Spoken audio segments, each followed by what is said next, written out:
Welcome to the CVC. I'm your host, Jack. I'm your host, Chris. Hey, there's a lot we got to talk about. So currently, as we're recording this, it is June 5th, almost midnight. The NBA Finals Game 1 has already started. Obviously, Halliburton has had that game-winning shot. Yeah, man, what the hell, for real? Because, hey, if we'll get into the NBA and, everything going on with that finals matchup, but impressive for Halliburton to get that shot off, especially in such a pivotal point in the game, especially with how OKC was just leading majority of the game by a 10-point to 15-point lead up until they got to the fourth quarter in the end. So, yeah, we'll get into that for sure. Yeah, we'll talk about that. But I want to start talking about something that's really not talked about on this podcast. I know you don't really catch up with the NHL like that. I am a Sharks fan, as you can tell. We've been kind of in the dumpster for the last few years. But this finals is to catch you up. It's a Florida Panthers, Edmonton Oilers rematch from last year. Mm-hmm. The Panthers were up 3-0 in the series. The Oilers came back, made it 3-3, where the Panthers ended up winning in Game 7. Mm-hmm. So yesterday on June 4th was the first game.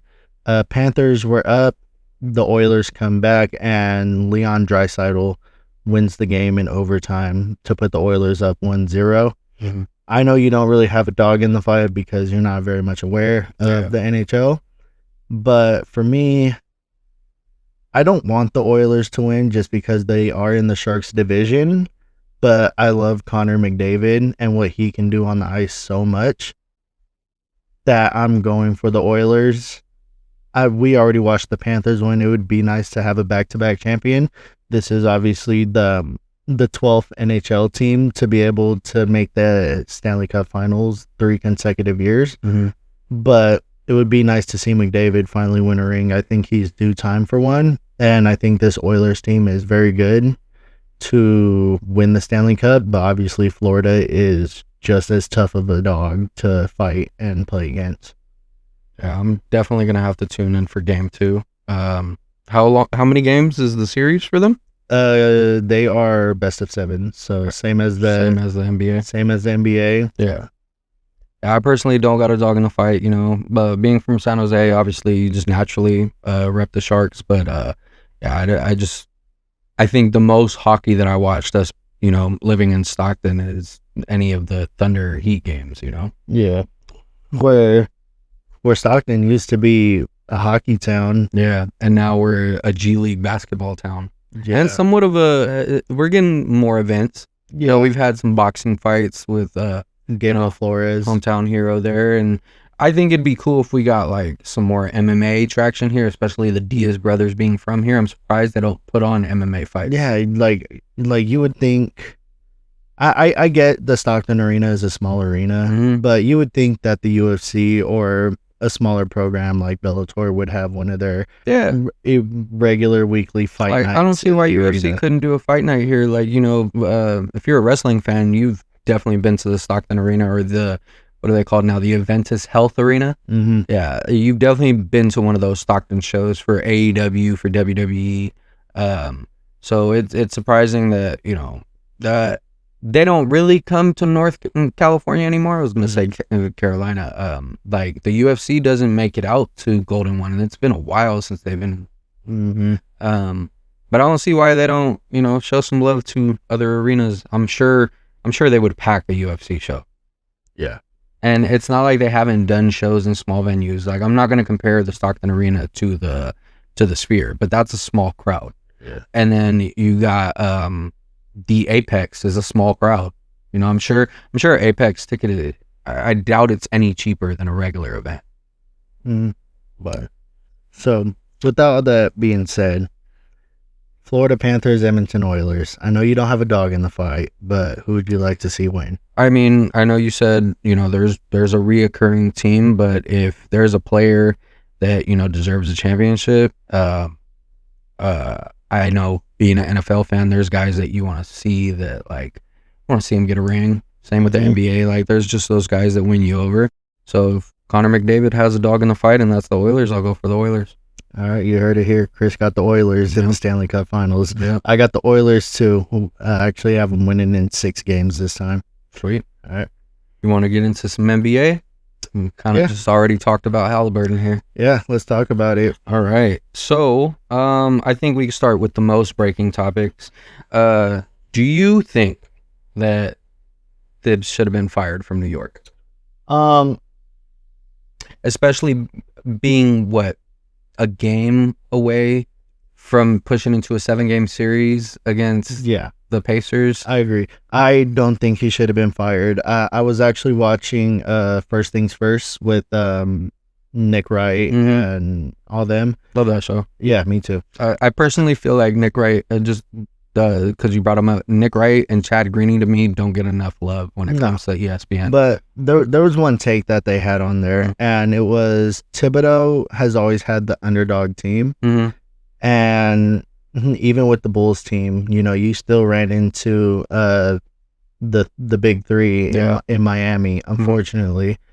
But like they said, this was the first year where Thibodeau was pretty much the undeniably best team in remaining in the playoffs. Yeah. And he just fell short. Yeah. And I don't think that should have led to his firing. Yeah. I'm surprised they fired him because now it's, who are you bringing in? I heard a lot of takes, like you mentioned, his tenure with the Bulls. He's that coach that builds you up to that point, but then I guess he's not viewed as the coach to get you over that hump. Yeah. But I don't know if it was a player move, which I know there's reports that Mikal Bridges could be a reason. Mikal Bridges isn't even an all-star, so I don't see that taking the play in there. But there's some talks about it maybe being Karl Anthony Towns, Yeah, and I know Cat was pretty much crucified for his lack of defense. Yeah. But, I mean, if you're a player and you're not showing effort and you take offense to your coaches calling you out on it. Yeah. But I don't think Tibbs should have gone. I agree with your point that Thibodeau with the Bulls teams, with, I believe he was an assistant with the Celtics when they won. I believe. I could be wrong. He did a great job building up the Bulls, but owners don't got time to wait. It's, are you winning now or not? He spent the last 5 years in New York building that team up. Obviously, GMs get a lot of credit too, because the GM for the Knicks is the one that initiated getting Jalen Brunson. Yeah. But without Thibodeau, the Knicks, I don't believe, would be where they're at. Yeah. And I know Thibodeau's rebuild with the Knicks took a long time, but sometimes rebuilds take a long time. Look at the Thunder. Yeah. The Thunder took a long time rebuilding that team. After Kevin Durant left for Golden State, it felt like OKC lost their identity and what kind of team they were. But no, I don't think Thibodeau should have been fired. I think they should have probably rocked one more year. Yeah. Because you saw, as you said, he was one game away from pushing the Pacers to Game 7. And let's not knock on the Pacers acting like they were just the 4 seed. They're in the finals for a reason. I've heard of a couple names too that they plan on contending to replace him. They've talked about the coach from Villanova because there's ties there. I don't see a first-time NBA coach being the guy that gets you over the hump. I know sometimes you see it in the NFL where college coaches come in and, they bring that fresh juice, but there's also been talks about JB Bickerstaff. So there's plenty of names out there that could possibly, fulfill the role. But I think it also comes down to you lose a sense of culture. Because whatever Tom Thibodeau had already instilled in that team, it's away now. Some of the remaining players there, but usually, when a coach comes in there, they want to put their touch on things, and they get into the GM's head and they say, look, I get this guy's here and he's a fit here, but I think we should go get this guy. You'll see a lot of people that, make it in the playoffs that become expensive and they get a price tag, like say Benedict Mathurin and Aaron Nesmith don't want to remain on the Pacers. If they were to lose to the Thunder, they might want to go somewhere. You get a price tag now. So, and just because you made it that far, not necessarily you'll be the best fit for another team. You saw that with Mikal Bridges going to New York. The Suns had made a deep playoff push when they had Mikal Bridges. And that's what gave him the notion to go over to New York to potentially be an all-star. And you still had to go out and get Karl Anthony Towns. Yeah. Yeah, and Mikal Bridges did use that to his advantage because, you know, he was traded to Brooklyn for the in the Kevin 5 first round in the Kevin Durant trade. Yeah. But when Mikal Bridges hits the market, now it's I think I helped this Suns team go to the finals. It's so crazy, you're gonna pay bro. me. The Knicks gave up 5 first round picks for him, and he's not turning into what you think he needs to be. Like he's coming off the bench sometimes. But But obviously that doesn't take away from Mikal Bridges being a great player. Obviously in the playoffs, he against the Celtics, he had those game 1 and game 2 defensive stops at the end. But I don't know. We'll see where the Knicks go from here. Sucks for Thibodeau, but I hope he gets a shot in the league still. He's a good coach. I think a good spot for him would probably be Milwaukee to try. I think Thibodeau could probably do something in Milwaukee. So, speaking on the finals, who do you think needs the Larry more? So let me build it up for you. You got a team that is maybe a championship away from being considered a new dynasty in OKC, who many people will shit on SGA for being a free throw merchant, but you know, he wasn't a superstar before he got there. He wasn't the face of that team when he was traded there. They haven't went out and got like, you know, a Kevin Durant, a Paul George to come back when there was those moves, Kawhi Leonard. They didn't go get superstars. Yeah, it's all been kind of homegrown drafted, kind of. And it's the same exact thing with the Pacers. They're both going for their first championship. The last time, I know it's been a while for the Pacers since they last had Paul George, and I want to say the more recent chase was OKC's when they had the Baby Thunder. In your eyes, who needs it more? Who would it be? Who would it mean more for? I think it would mean more. They're obviously going to have both high value championships. With the Pacers, if Halliburton were to win the finals, are we putting him in discussions as a top 5 point guard in the league now? And also think of their head coach, Rick Carlisle. This will be the second team with incredible final runs. Obviously, he was with the 2011 Mavericks, who is the greatest finals run of all time. Yeah. And now where you were an underdog against the Bucks, you were virtually guaranteed to get out in the second round against Cleveland. You 4-1'd them. Yeah. You were virtually eliminated against the Knicks according to betting odds. Yeah. And you did that as well. So, but I think into the finals being the underdog too. Yeah, and you stole game 1. Yeah.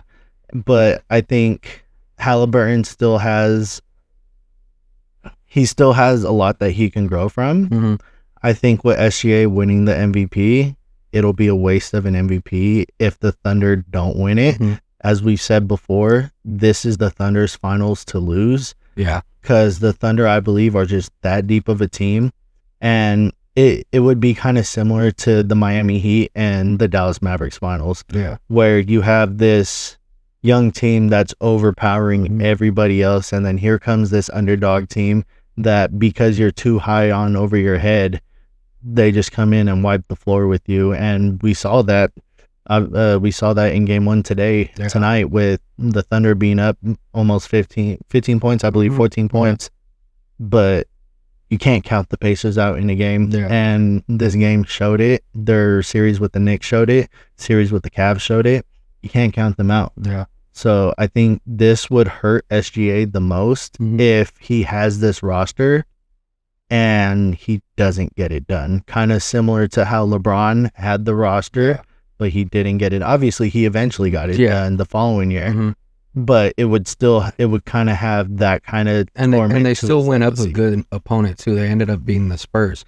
But I'm glad you brought up that comparison, because that's exactly how I see it as well. You know, this is obviously it's been built as a guarantee for OKC to take this championship.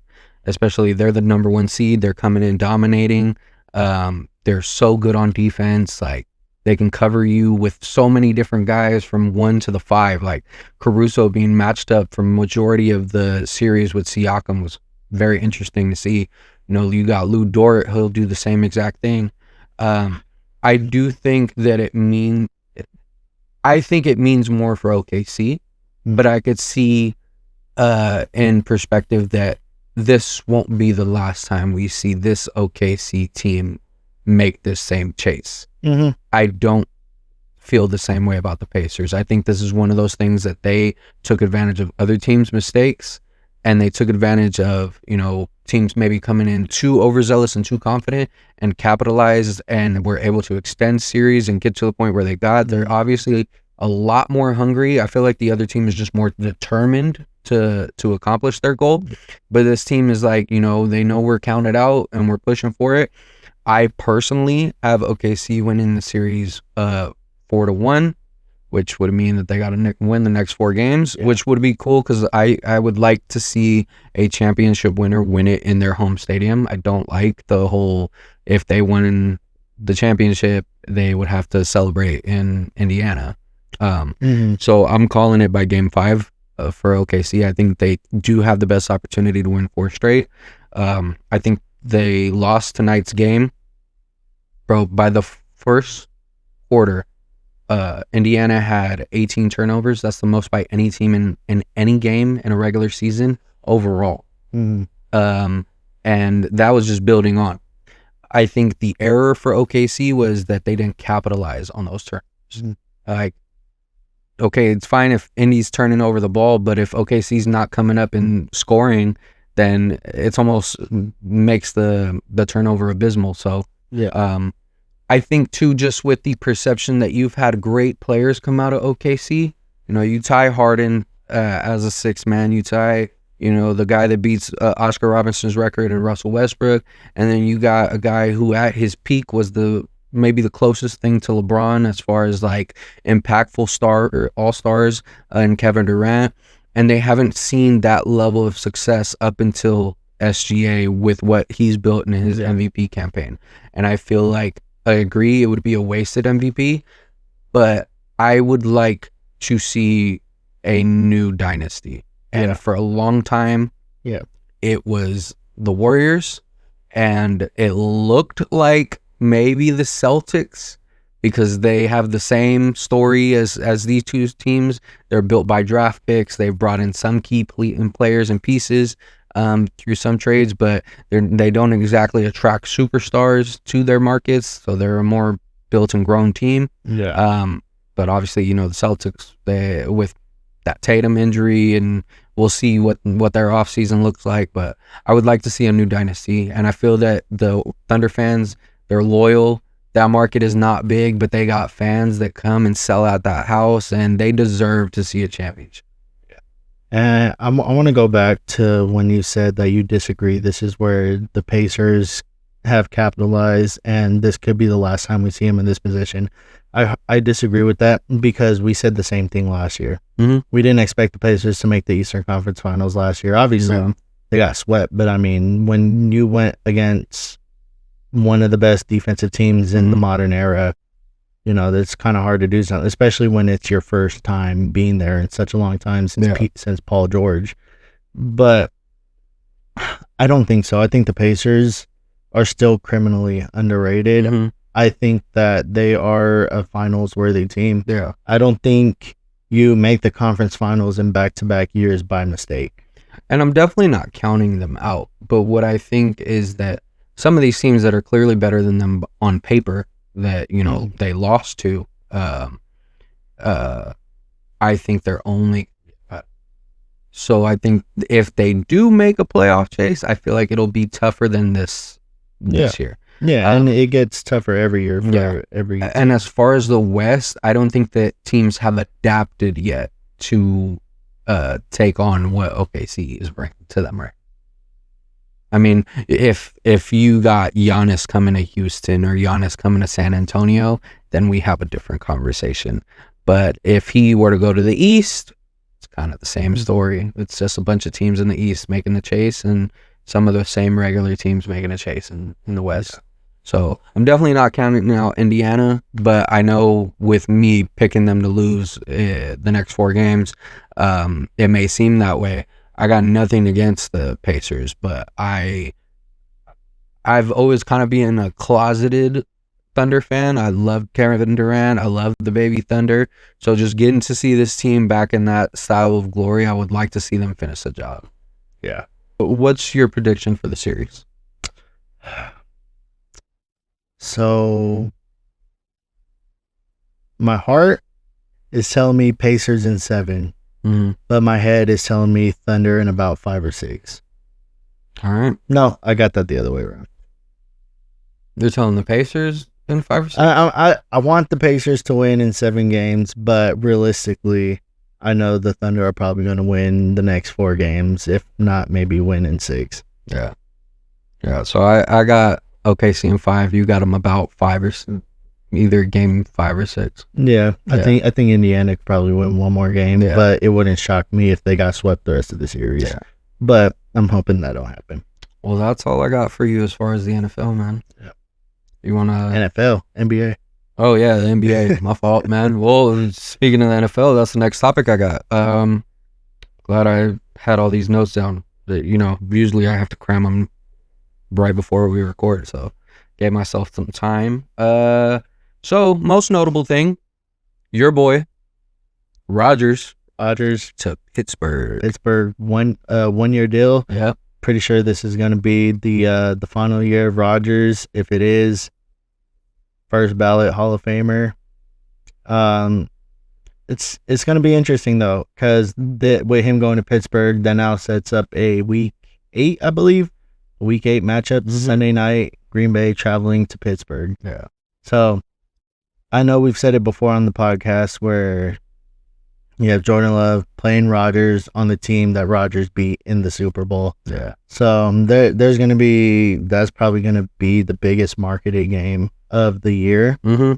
It wouldn't surprise me if that game does astronomically numbers. I could see it getting moved to like a prime time, like a night game, if it is. Well, it is. It's Sunday night. Oh, okay. So they probably already had like something. Like, hey, Rodgers might land here. He's like, hey, he might go here. So let's have this Sunday night just in case. Yeah. And obviously it's week 8, so we're midway through about midway through the season now. And this is all especially if he stays healthy too. Yeah, I'm hoping he stays healthy because you want to see that match, dude. What better headline can you have during the season? The mentor plays the successor on the team he beat in the Super Bowl against the team that he's gonna go into the Hall of Fame with. Mm-hmm. I know we've talked about Mike Tomlin too, so this is a solid coach for Rodgers as well. Yeah, and I think this Pittsburgh defense might be Rodgers' best defense he's played with since the 2010 Super Bowl run. Yeah. That defense was so good. AJ Hawk, Clay Matthews, Sam Shields, Charles Woodson, pre-concussion, Charles Woodson, Nick Collins. Yeah. Shout out Edison High School in here, Stockton. Defensive coordinator Desmond Bishop was one of the coaches, there, one of the players on that Packers Super Bowl squad. Yeah, solid roster they had. It's going to be BJ Raji. We didn't even mention him. No, it's going to be a solid matchup. I think it was kind of between Pittsburgh and New Orleans of where he would land, because those were like the last 2 teams that really were like, damn, we need a quarterback. I thought it was kind of clear that he would go to New Orleans, especially with the roster and then the culture that they have, and with Carr retiring. I thought that was kind of like set in stone, but I like the fit for him. I just hope he's not going to come be a coach killer. I don't think Mike Tomlin at this stage in his career, where we've even contemplated like he needs to leave Pittsburgh and they need to just branch away from each other, I would hope it's not at the expense of Aaron Rodgers coming in and changing culture. This will definitely be a test to Mike Tomlin too. How legit of a coach are you? And aside from the Packers matchup, he's coming to a tough division of quarterbacks.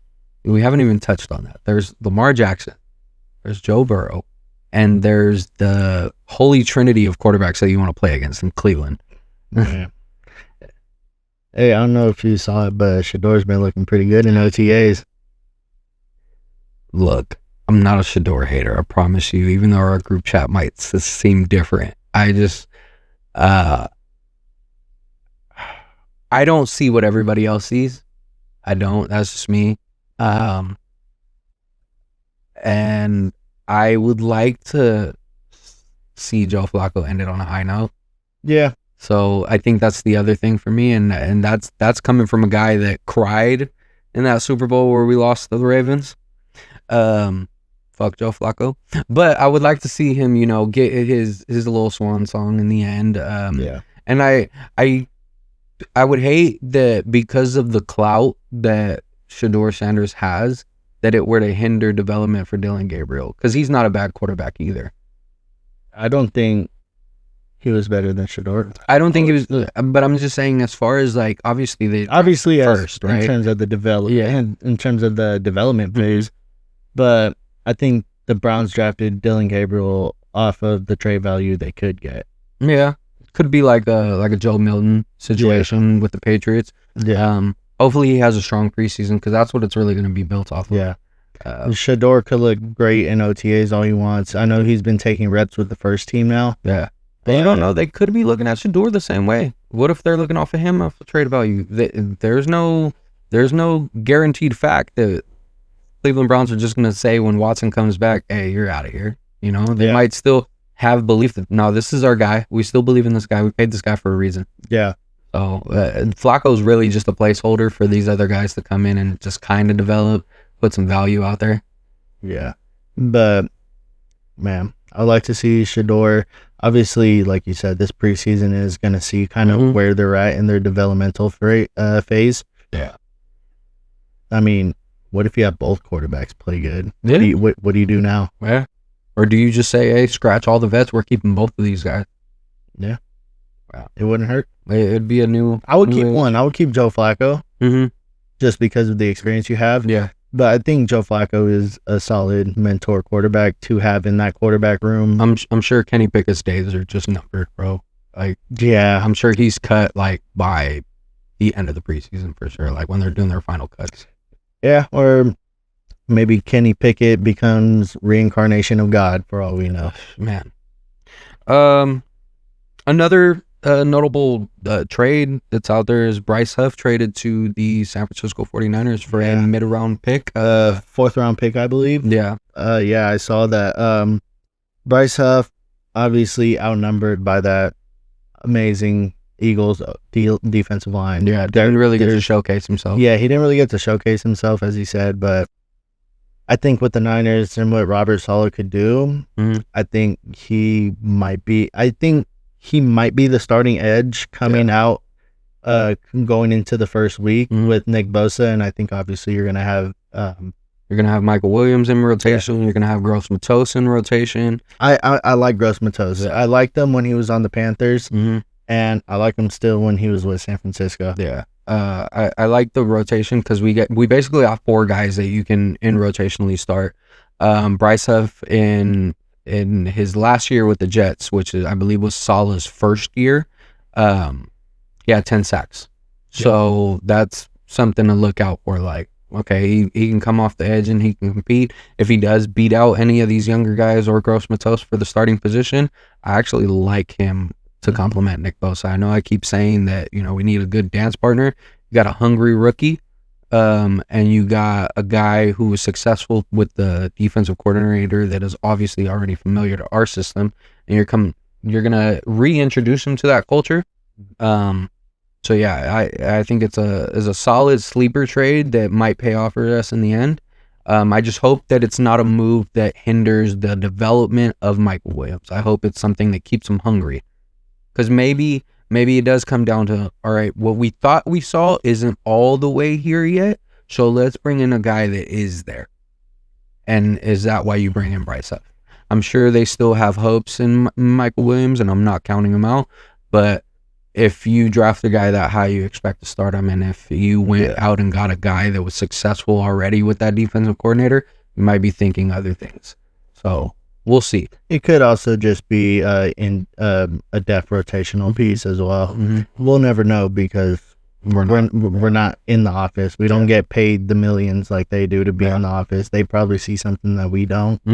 And as fans, we can overreach all we want, but at the end of the day, we don't know what goes on behind those closed doors. Like I've said since episode 1, man, this is all barbershop talk, and we just keep it organic. Another thing here for you is Ravens extend Rashad Bateman. Had a really good year. Yeah, it was 3 years, $36 million, I believe, 20 guaranteed. I think he had his best season last year. Oh yeah, he finally found himself. He was obviously a great receiver at Minnesota, and then coming out into the draft, he didn't quite find his step yet. Very similar to Brandon Ayuk with the 49ers. He didn't pop off until his contract year. And then he got his extension, with some decent games. And, I think when you look at that roster, there's really just Zay Flowers and Bateman. Obviously, they've tried to bring in some veterans that were former number one receivers. Let's not put Isaiah Likely under the bus. Oh, no, yeah, Isaiah Likely. No, I've been thought that he should have been taking the starting tight end position already, and he might, especially after the debacle with Mark Andrews last year. So we'll see how that looks for the Ravens offense. But solid for him. He got his payday, and if he's being looked at as the number one receiver, maybe Lamar Jackson finally has his guy. I know they brought in DeAndre Hopkins into the room, so that's a nice vet to be in there to see what a number one receiver looks like, and maybe Bateman takes that next step with Hopkins as the mentor. And I think that could be a reason why they did bring in DeAndre Hopkins. I feel like Rashad Bateman's and DeAndre Hopkins' play style are fairly similar. So maybe you bring in one of the best jump ball receivers to help develop the jump ball ability of Rashad Bateman. Yeah. Especially the sideline catches that Hopkins has had, so remarkable. Some of those catches that he had in Arizona were solid. Next topic that I got for you here, and is my last, unless you have anything else, is Saquon Barkley, the Madden cover athlete. They Madden curse, take the under on everything Saquon. Take the under for real. The last running back that was on the cover was Christian McCaffrey, and we saw what that debacle looked like for him. So we'll see if does Barkley have the same successful story. I know some NFC fans are probably happy that there's a Philadelphia Eagle on there, so maybe it might hurt their chances when it comes to making a chase again. But yeah, nobody's wishing no injuries. It's just what we all know as NFL fans. It's repeated history at this point. You can go all the way back to when Eddie George was on the cover and just go down the list. You go to Hayden Hillis. Yeah. There really just hasn't been anyone to do. Obviously, Brady. You had Brady, I believe, won the Super Bowl that year. Mahomes had a solid year, Madden 20 when he was on the cover, and then Mahomes won the Super Bowl Madden 22. Yeah. But I mean, it's just repeated history that we know, and you can't really sway away from it. Like, you can say, oh, it's just coincidence, but I mean, well, look at the past couple years. Is it really? Yeah. Yeah, that's all for that I got for the NFL for you, man. I got some wrestling we could get into. All right. I'm sure it's kind of regular organic stuff that you might have already been into. Yeah. One thing I want to touch on wrestling. I know this might be a casual take. I know a lot of wrestling fans might agree or disagree with this, but obviously I haven't been as up to date with the WWE as you have. I know you religiously watch that. Oh, for sure. I just kind of tune in whenever I can. I have, however, been able to watch the last couple months. Obviously, it's like a day after, but I still catch up to it.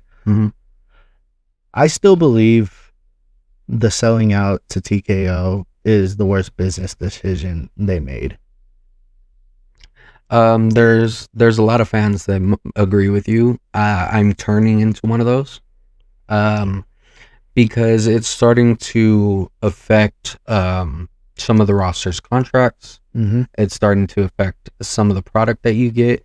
I know, with them taking on the membership of Netflix, I've been watching week to week. And I could tell you, you remember how when we used to religiously watch as kids and we kind of were SmackDown kids? Mm-hmm. And then if you wanted to watch Raw, you'd watch it on cable. Mm-hmm. Or if you were like me, you watched it on Telemundo in Spanish. It's starting to feel like the product on SmackDown is a lot better than this.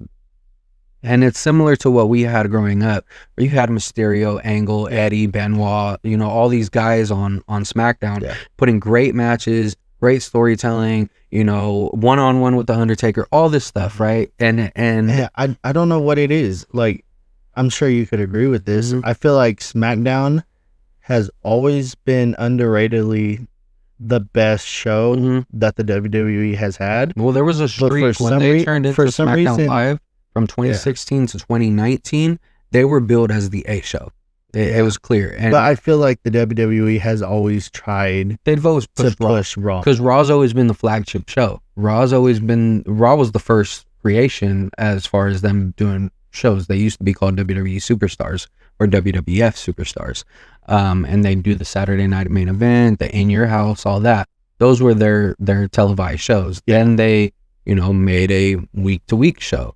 You first had Raw. So because of that, them having that being the longest episodic television show on TV, you know, they always build that. But what I personally don't like, and I got a couple people that I'm in a chat with, shout out Justice, shout out Melanie, shout out Gabe. We damn near talk all day wrestling, and it's so repetitive on Raw. Like, there's no reason why I should see Seth Rollins 3 times a night. Like, why is Seth Rollins in the opening segment? He's in a backstage segment, and then he's interfering in the main event. But then when it comes to SmackDown, anything that's built story-wise, I'm sure it just comes down to writing teams as well. It's like, damn, I can't wait to watch next week because this person attacked this person, but they're never seeing each other until the following week. So, and then the other thing that I don't like is the whole brand split thing. Like, they don't honor the brand split. Like, before it was rare to see somebody from Raw show up on SmackDown. And it was rare from somebody from SmackDown showing up to Raw. I even personally think I watch a lot of NXT. NXT to me is better than Raw.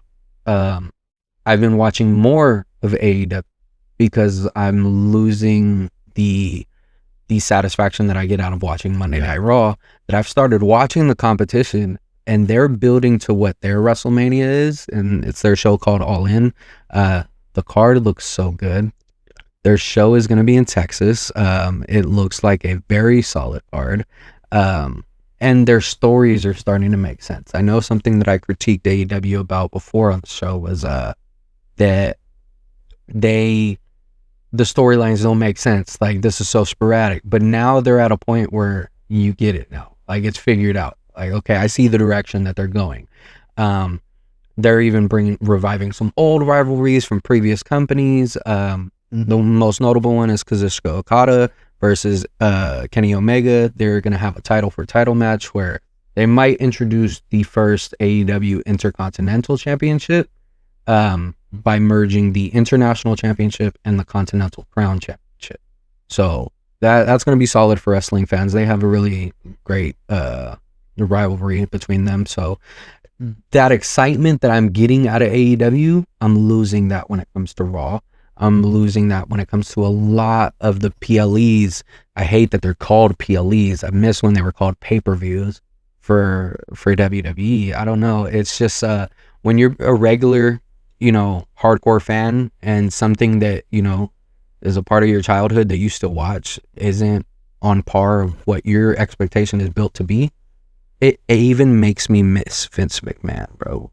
Yeah, and I know there's been reports of Vince McMahon trying to buy the WWE back from TKO. Yeah. Like I said, I think selling to TKO was the worst business decision they made because TKO, to me, has felt that they've tried to make the WWE more about their profits than they have their fans. Yeah, they're going back to Vegas for 42 because the market, it just isn't there for them in New Orleans.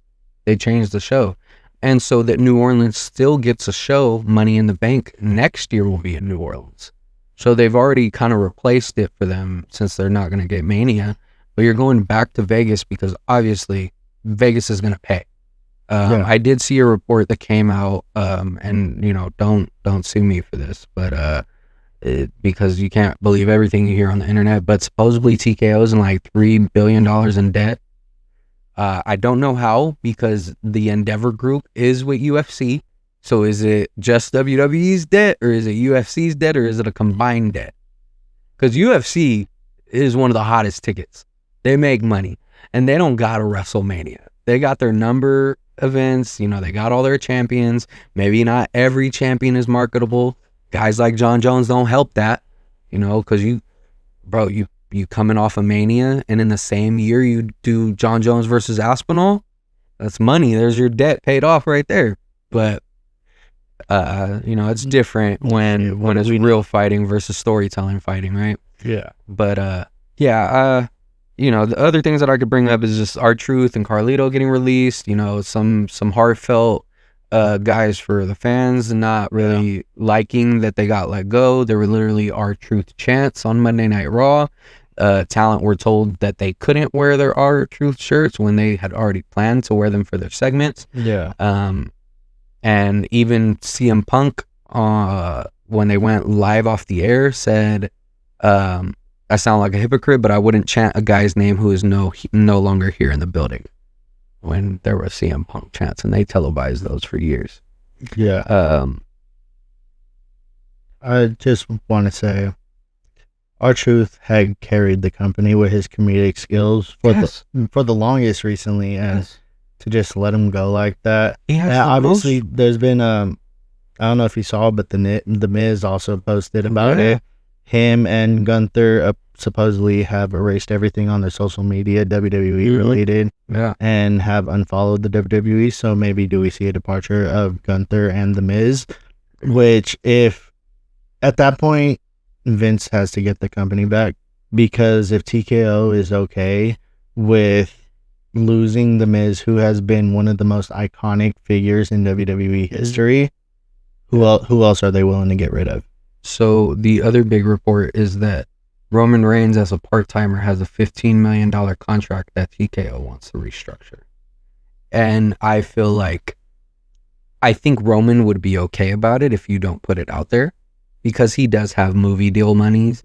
He just got casted for a role for the Street Fighter film. He's been in other films.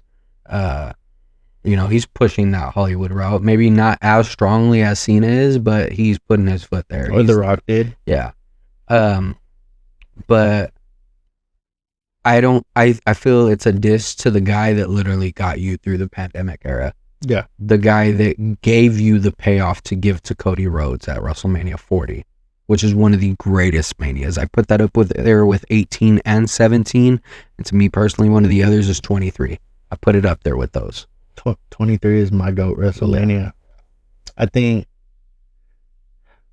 a lot of people might crap on it, but I think 31 is kind of up there too. In the first year at Levi's. Yeah. It was a decent Mania for sure. I like that one, especially when he had Rollins come out and cash in. Yeah, that no one expected. Yeah, I think one of the most underwhelming ones on that card is maybe Sting versus Triple H. Triple H, yeah, and I think Bray and Undertaker have a match on that card. So those are a little underwhelming, but still a solid card. Because at least even Triple H and Sting, even though the fight wasn't what you wanted, the build up with Sting and Triple H was at least entertaining to going into that fight. Yeah. This is what's good about, being a sports fan and sports entertainment fan. Like, we're recording this on damn near midnight on a Thursday going into a Friday.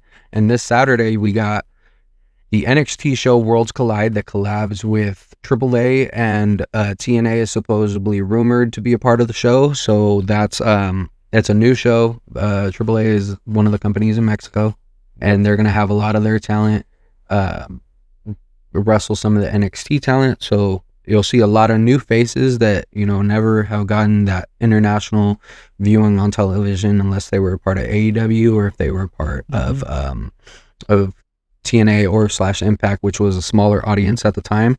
And then after Worlds Collide, which will be streamed, I believe, at 11 o'clock in the morning or 12 after you get Money in the Bank. So Money in the Bank is going to be like a 4-match card. There might be 5. You got Logan Paul and John Cena versus Jey Uso and Cody Rhodes. That's one of the matches. Travis Scott is supposedly rumored to interfere. Whatever. You got the Money in the Bank ladder match, which is Seth Rollins, LA Knight, El Grande Americano, Chad Gable. Who else is in this goddamn match? I didn't take the screenshot of the card. Oh, Money in the Bank card. We got Seth Rollins, El Grande Americano, Solo Sikoa, LA Knight, Andrade, and Penta. That's the men's match. I have Solo Sikoa winning. I feel like out of the 6 guys, he's the one that needs it the most. I feel like Andrade is just there for some of the real physical spots. Penta's in there for all the high spots. LA Knight's in there to reach for the briefcase and then just get pushed off, build up for the audience. I think it could go one of 2 ways. As you said, Solo could probably win. Still got Seth and Grande Americano, Chad Gable. I think Solo could win. Actually, 3 ways. Solo could win. I could see a world where Americano wins for some reason. Like, just one of those unexpected wins that you don't expect. Or maybe they start trying to push Penta early. Yeah. I think it's a little too early for Penta to be pushed, especially because his fights have been kind of wish-washy in terms of his technique and his, quite frankly, fuck-ups in the WWE so far. Maybe you do push him early. I think it's a little too early, but it wouldn't surprise me if they did. Rollins is billed as the favorite by most of the IWC and by sports betting apps, which I believe MyBookie does similar to Prize Picks and stuff. You can bet on WWE, which is, I don't know why you would bet on predetermined wrestling. Hey, don't let someone get the script. Yeah. But Rollins is billed at the favorite. It wouldn't make sense to me to have the top guy of Raw that doesn't have a title, who has a big man faction with Bronson Reed and Braun Breaker and Paul Heyman, to have a Money in the Bank briefcase. To me, that seems like more of the next guy up that you want to build type of deal. And I think LA Knight and Solo Sikoa both fit that for Raw and SmackDown. That's who I would go with. I could see why you would do LA Knight. He's babyface. He was supposed to win it last year and didn't. I'm just not a fan of LA Knight. I don't know what it is. He's kind of a throwback, and that's why some people do and don't like him. Well, it's not that. I feel like his wrestling is just... It's different. I feel like his wrestling... It's different. Yeah, it's just not there for me. I mean, I'll give everyone that he's great on the mic. I'm not going to doubt that. But a lot of people compare him to Mr. Kennedy. I agree. Great on the mic, a decent wrestler, could wrestle anybody, but I feel like Kennedy was also wrestling guys who were so top tier that he looked good with, like he wrestled Eddie, he wrestled Benoit, he wrestled Undertaker, he wrestled all these guys that were really, really good. Even when made him look good. Even when he had the feud with the great Khali. Yeah. Khali's not that great of a wrestler, but I mean, Finley made it work. Yeah. Yeah. The women's match is new addition to Monday Night Raw is Stephanie Vaquer, returning Alexa Bliss, who returned in her qualifying match. You got Roxanne Perez, who's also new to Raw. She has intertwining storylines with the Judgment Day of potentially being a new member. Naomi is billed as the favorite. A lot of people like her heel character. You got Rhea Ripley in the match. I'm sure she'll be doing all the high power spots. And then you got Julia, who's a former NXT Women's Champion and newest member to Monday Night Raw. I personally like Roxanne Perez in this match. I feel like she's a really great wrestler.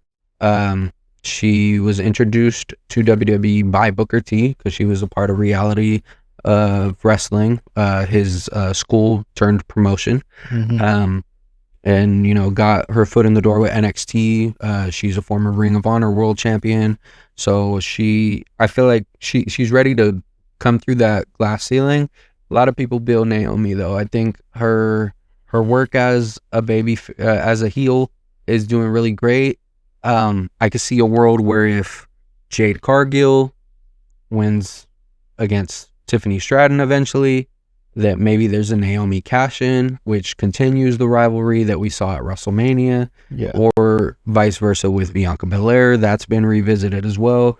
So multiple ways you can go when it comes to Money in the Bank. It's always you pick your favorites and then your favorite doesn't win.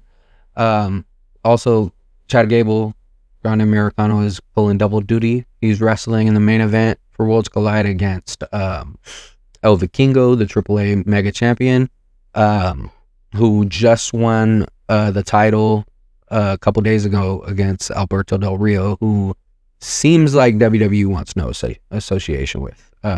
With his former relationships with Charlotte Flair and former relationships with a potential signee of Paige coming back to WWE.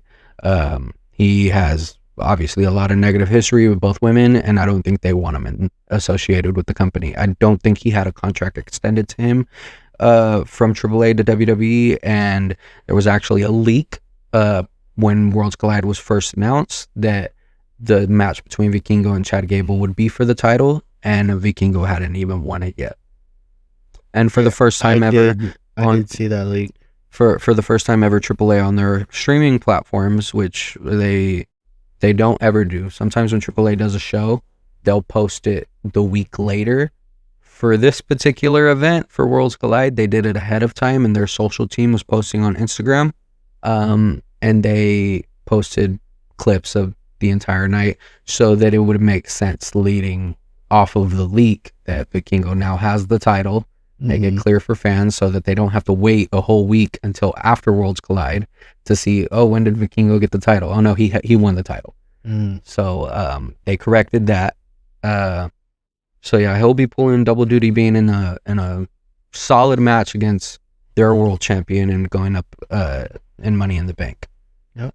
So let's see, pretty much covered everything when it comes to WWE.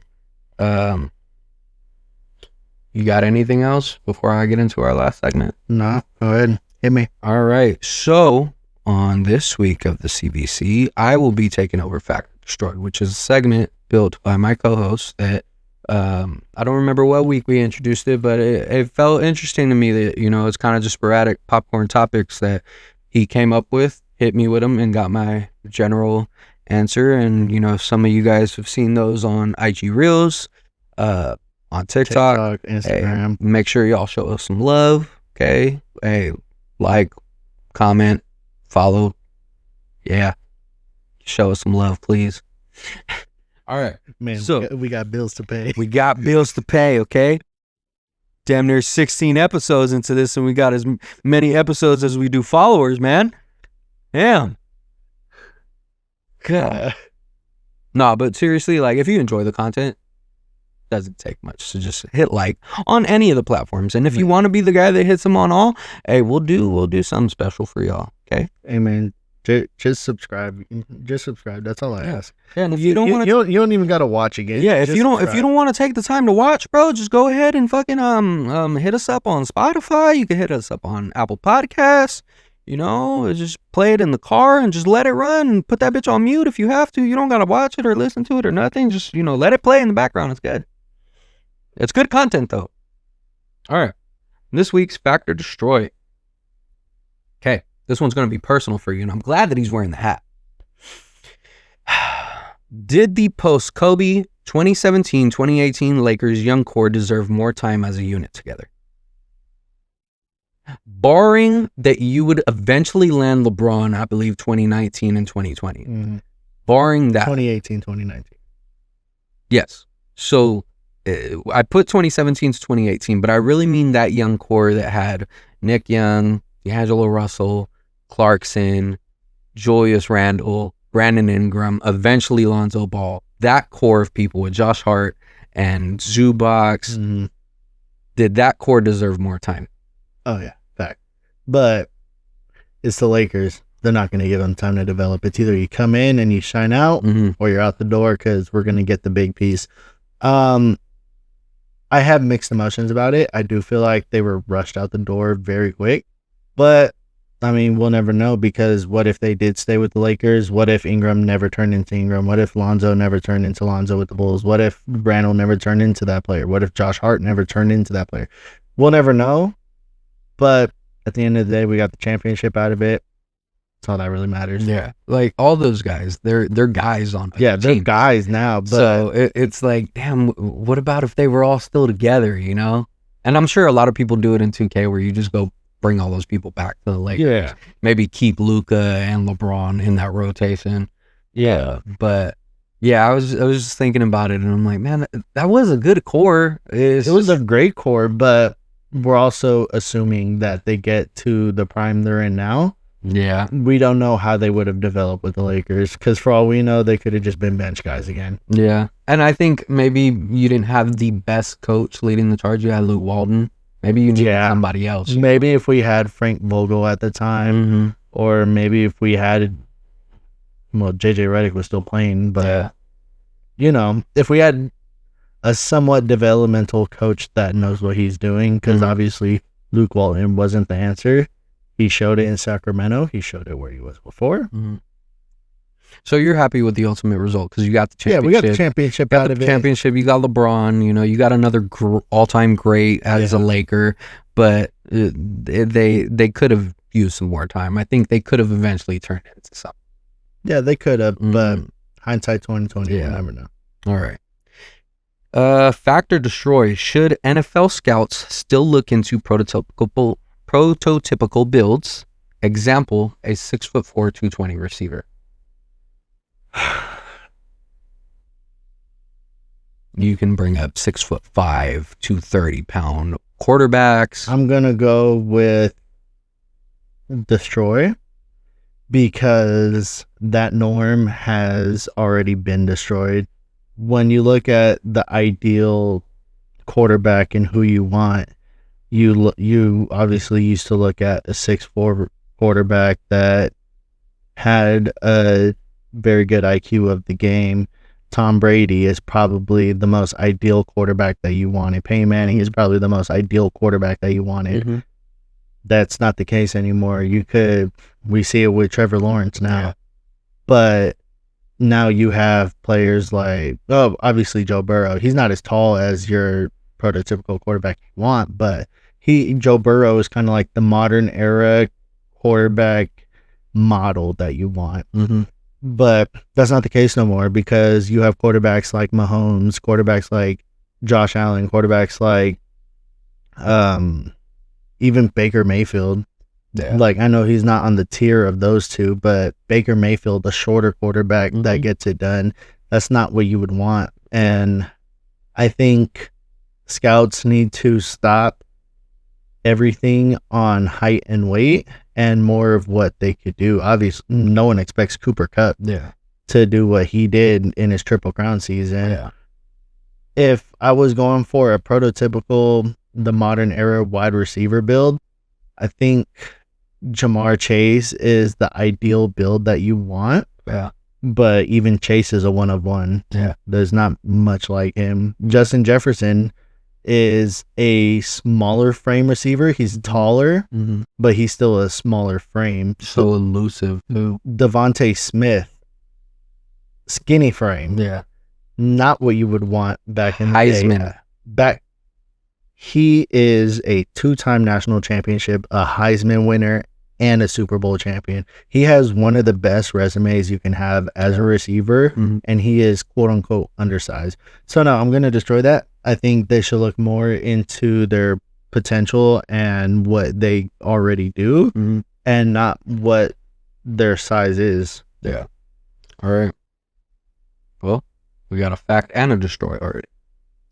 All right, we talked about the Thunder earlier in our NBA segment, but just with the Thunder being this deep into the finals now, and potentially on the brink of a championship, barring today's loss, in your mind, fact or destroy, Russell Westbrook is a better Thunder than Kevin Durant.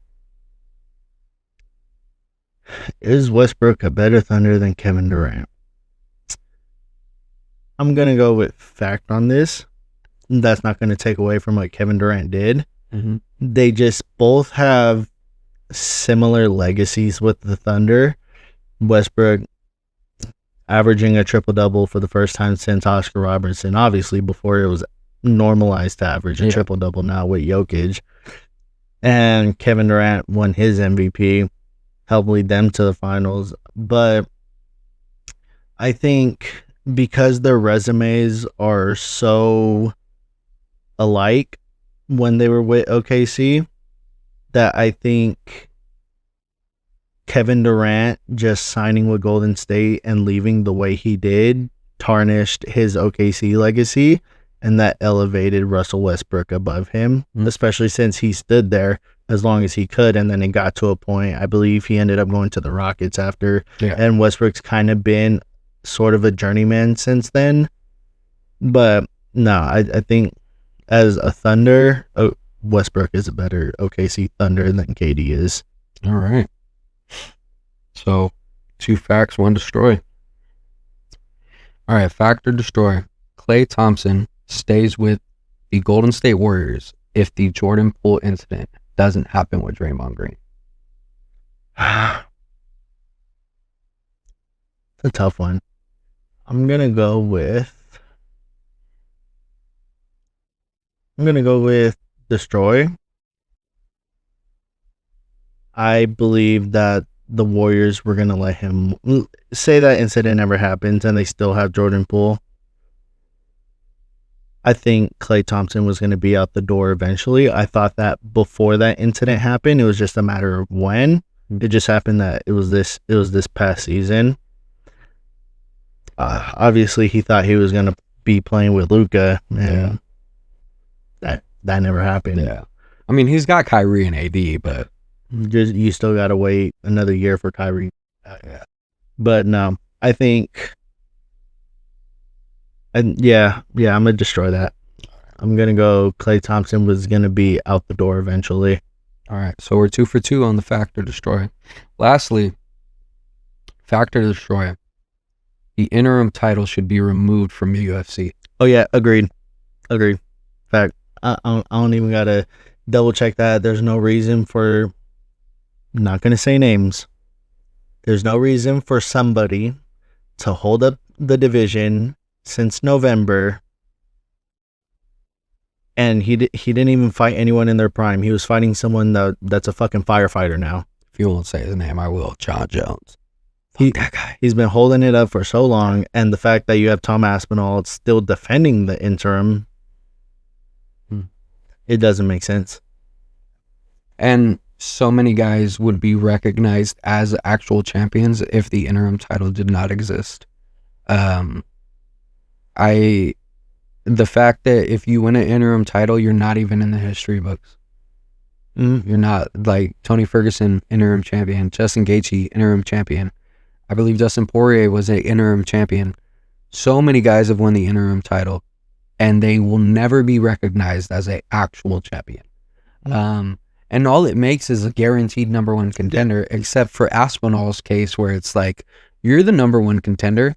You are the best heavyweight, the best true heavyweight in the division. You're not getting to fight for the crown because the guy is blatantly, at this point, in a mix of does not care to fight you, is also scared to fight you. We haven't had a legitimate heavyweight champion since Francis Ngannou. The last guy who was still the lineage title holder, obviously. Yeah. Like you've said before, to be the man, you got to beat the man. And Ngannou went out on his own terms. He didn't lose that title. And you beat probably the greatest heavyweight champion outside of his prime, who you just mentioned is now a firefighter. And the guy that you beat for the title that was defending the division is the guy that the last lineage champion fought, and is just not the best heavyweight, Cyril Gane. And the rumored date and fight that Aspinall has is against Cyril Gane, supposedly. That's not a fight to make. I would rather watch Aspinall fight Palpovich again. I would rather Aspinall fight. I'd rather see him fight Jan at this point. I would rather let Derek Lewis get a shot at Aspinall at this point. even outside of his prime. Let Tuivasa get a fight. Let these heavyweights who aren't getting a chance to properly develop because they're having to defend their rankings against lower level guys and losing them.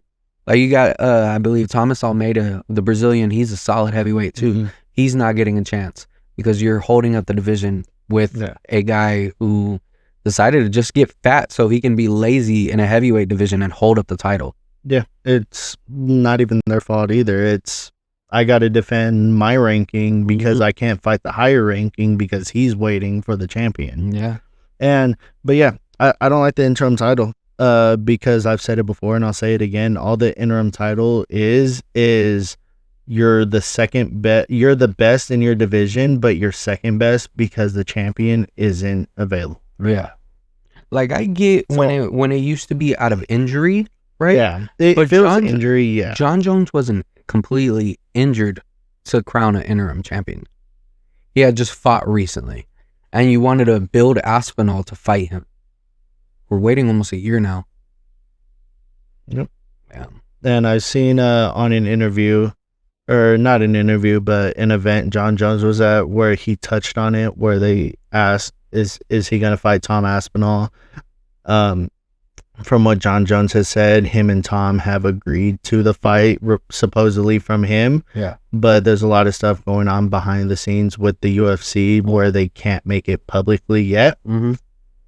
And that's where it goes to my theory. I'm telling you, Canelo Crawford, it might be the same night. What better way to stick it to boxing than have the... I don't know who in their right mind would watch Canelo and Crawford, a guy who's coming up 2 weight classes to fight Canelo, to just lose and get a payday. That's really all boxing is at this point. Over the crowning of a legitimate heavyweight champion and Thomas Aspinall. Mm-hmm. And supposedly there's best. No way that Jones. There's no way that Jones beats Aspinall, bro. Aspinall is so good. It'd be a shame if we waited this long and he loses to Jones. It would be a damn shame. At that point, Jones should retire. In the case they do fight and Jones beats Aspinall, I think Jones should just hang him up, call it quits from there, retire on top. You're like, you guys were waiting all this time and I beat the fuck out of him. Yeah. What now? I'm going out on top now. Yeah. Or if you're the man that you think you are, that you say you are, pound for pound, that Dana White glazes in every interview, call out Francis Ngannou and go for the legacy of the heavyweight title. Yep. And that'll either be Ngannou's comeback. You take down the evil John Jones and you come back to the division that you own. Not like you lost and then just retired because you felt like you didn't have any left in the tank. I would even make it a coming for everything. Let Ngannou come back with the title. Let Ngannou come back with the title. Don't call it an interim. Nothing. It's the guy. I get he vacated the title. Let it be a Shawn Michaels type Razor Ramon thing where Shawn got suspended and was still an Intercontinental Champion. Let the guy come back with the heavyweight title. He has all the legitimacy. He has all the lineage. And put him up against the best pound for pound heavyweight, whether that is Aspinall or John Jones, and crown a true heavyweight champion. Yep. And like you said, or like we've said before, Ngannou, he didn't lose that title. Mm-hmm. He, on his own terms, vacated the title, which in my mind still makes him the heavyweight champion because he went out on his own terms. Yeah. Similar to Demetrius Johnson. Yeah. Yeah. He, in my opinion, is the greatest flyweight. Oh, yeah. Yeah. You throw Cejudo in there, but I still think Mighty Mouse is better than Cejudo, but... Yeah. Because Pantoja ain't touching that ranking anytime soon. No. I'd like to see a Pantoja Demetrius Johnson fight, though. That'd be nice. Well, that's all I got for Fact to Destroy, guys. I feel, it was kind of nice to throw that together. A little random with all the sports. Yeah. Feel like they were pretty solid. It wasn't specifically one sport. It was just kind of all over the place, which I did enjoy about that. Yeah. Pretty solid. Yeah. Hey, that's all our topics, man. Here we are. That's it. Thank you for tuning in for this week. Hey, shout out W once again. You know, energy drink that helps you be better. You know, W, we would like some love. But yeah, we obviously like the product. I think we need to do a little better about maybe drinking some on the pod. But no, yeah, we like the product. You know, we wouldn't have just partnered with anything. And we're looking to grow. You know, we could look at some other products. We could look at some clothing companies looking for ambassadors. Hey, and stuff. if you got your own business over here, go ahead, send us something and we'll wear it on the pod. Hey, we are trying to grow our world, and if you guys are trying to grow yours too, this is a collaborative thing. CVC is only going to get bigger from here. We're on episode 16, and at some point we're going to make it to episode 100. And you know, whether we still got the same people following us then, we just appreciate you guys coming along for the journey, man. Yep. That's pretty much it for the CVC, man. That's going to be it. Yeah. We'll see you guys next week. We will see you guys next week. Okay? Jay? Chris? Peace.